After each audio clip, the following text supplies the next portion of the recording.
What up, Saints? So today we're going to continue on with 1 Corinthians 13.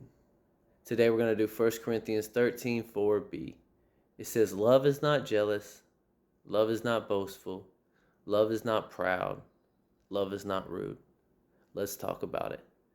So to start this off, when God is telling us about divine godly love, he starts it off with a baseline. He gives us something to start with, which love is patient and kind, which we talked about in the last video. But immediately after he sets the standard for patience and kind, he goes into things love is not. Love is not jealous. Love is not boastful. Love is not proud. Love is not rude. And so I asked myself, God, why would you tell us these things? And he said, look at the way that you love.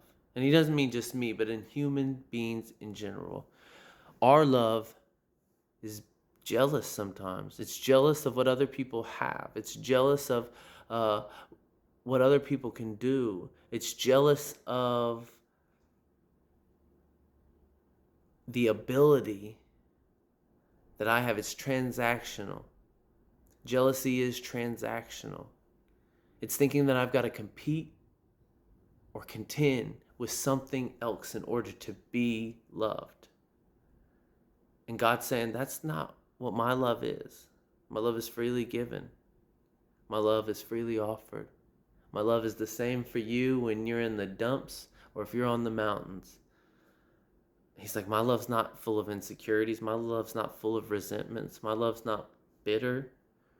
I don't need to compete with anyone. You say, but God says he's a jealous God. He does say he's a jealous God and he doesn't want us to worship idols. But it doesn't mean that his love is jealous. If he is jealous for us, it means because he cares for us so much, he's protective of us. We are his possession. We are his people. He loves us. He's our father. As a father who looks over my children, I'm possessive over them. I want to make sure that they're okay. I want to make sure that they're listening and that they know that I'm here to protect them and I'm watching over them. And I don't want to see them give away their purity or their self-worth to people who are going to take advantage of them. And that's what God is saying here. He says, my love is not jealous. He says, love is not boastful. Once again, looking at my own love. Sometimes I can base things off what I'm good at. I want you to look at this. This is what I do. I'm showing you. I'm flocking my peacock feathers, right? Flocking my peacock feathers because I want you to know. I want to hear. I need the affirmation that I'm cool, that I'm worthy, that I'm hot, that I'm beautiful, that I'm loved. And God's saying, you don't need to brag. I don't brag about my love. My love's not something I brag about. My love is humble and full of humility. It's modest. It's truth. Usually when someone is boastful, there's an exaggeration in there because they're trying to make themselves more than what they actually are. When in all honesty, God is the complete and total opposite. He says less and really is more. Proud. Love is not proud. Proud is a feeling of deep satisfaction, pleasure, or honor regarding achievements, possessions, or connections. So boastful and proud are kind of alike. But when God says, my love is not proud, I was like, man, okay. He's like, well, look at yourself. I get proud. I think I know it all. Like, I think that and it's this way I carry myself, the way I throw my shoulders back. It's the way I walk into a room, knowing that really deep down there's insecurities and these other things, but sometimes I portray it through proudness, right? Proudness that says, I'm proud of who I am. I'm proud to be this person. And it's not so much as expressing it aloud, like bragging about, like boastful, but instead it's more like an attitude you walk in. And God's saying, I don't walk in a proud attitude. Like, I was born in a manger. I washed the feet of my disciples, did the lowest job of a servant because I'm not proud. I'm not boastful. My love's not jealous. And finally, rude. And this one I think everybody can really grab in the concept of, because no matter, you ever heard the saying, we take out our love on the ones that we're closest to, or like the ones that we're closest to really get the worst of our love. because we know that we can treat them a certain type of way. When we have a bad day, we express it on them. When we're in our feelings, when something's happening, when trauma, like all these things, we can be rude. Like we can be short. We can act like we know it all and like you know nothing. We can feel a little bit of shame and begin to be defensive.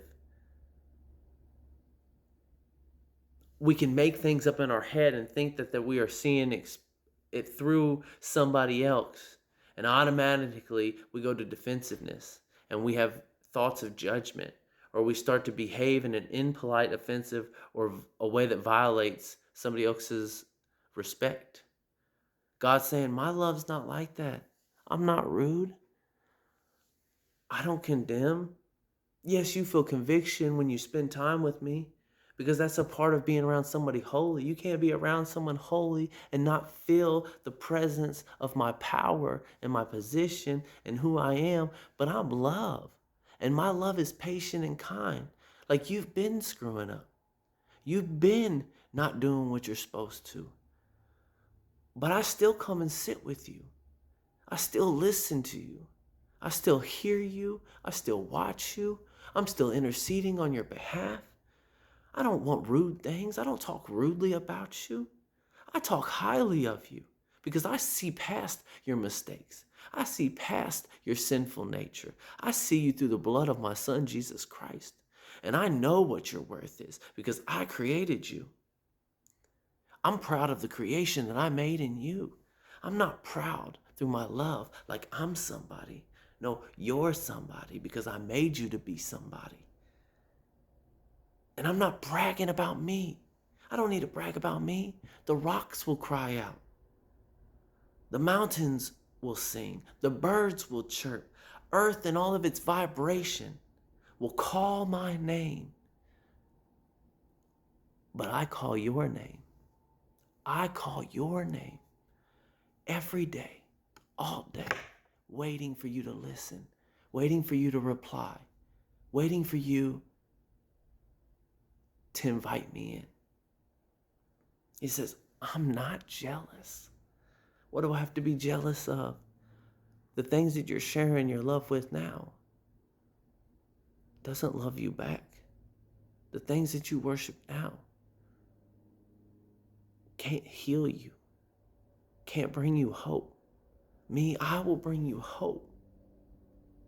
And as soon as you understand that I'm not jealous, that I'm not boastful, that I'm not proud, that I'm not rude, is the moment that love grows in you.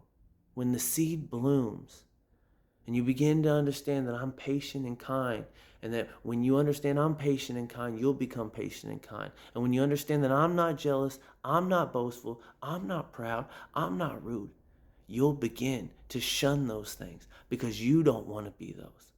And then the people around you will begin to truly feel and see the reflection of me.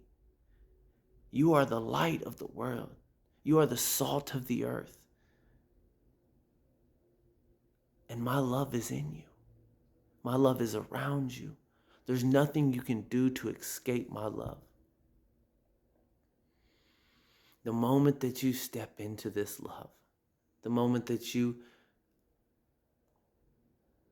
quit fighting this love, godly divine love is reckless. It's not transactional. It's not based off what you can do. It's not based on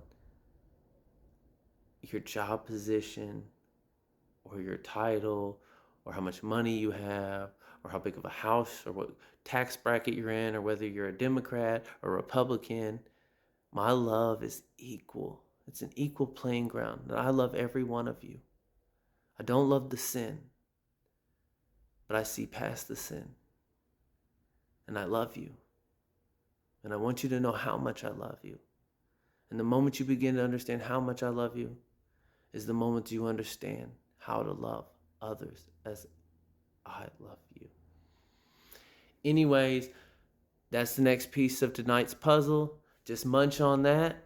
I know it's a lot. It's hard to understand, But we're trying to unpack this together, because if we can understand the way that he loves us, then we can love others just like he loves us. He is the one that created love. So what better person to look to than the one who is love himself? Love you, but more than me or anybody else, just know God loves you. Peace.